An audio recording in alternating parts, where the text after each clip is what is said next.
রণক্ষেত্রে যখন অত্যাধুনিক প্রযুক্তির সমাহার, ঠিক তখনই পারস্যের দুর্গম পাহাড় থেকে ধেয়ে এলো এক অভিনব বজ্রপাত।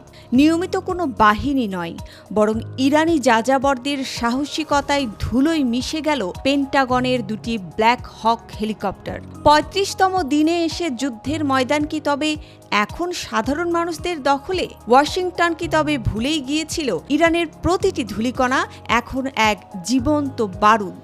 আইআরজিসির ৫৫ নম্বর স্টেটমেন্টে অবাক হয়ে উঠেছে গোটা বিশ্ব। কোহগিলুয়ে এবং বখতিয়ারি অঞ্চলের সাহসী যাযাবররা প্রমাণ করল প্রযুক্তির চেয়ে দেশপ্রেম বড়।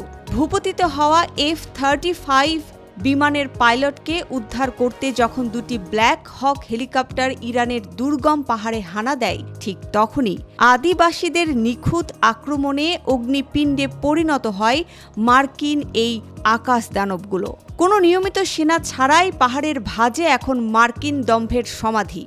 অপারেশন প্রমিস ফুলফিল্ড 4 এর অংশ হিসেবে এই সাধারণ মানুষগুলোই আজ সীমান্তরক্ষীর ভূমিকায় অবতীর্ণ। পেন্টাগন যেখানে ভেবেছিল পাহাড়ি এলাকায় কোনো বাধা থাকবে না, সেখানে নৃগোষ্ঠীর এই পাল্টা আঘাত তাদের হিসাব নিকাশ পাল্টে দিয়েছে।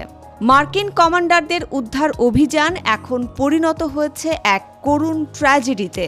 ইরানের প্রতিটি জাতিসত্তা আজ এক কাতারে দাঁড়িয়ে।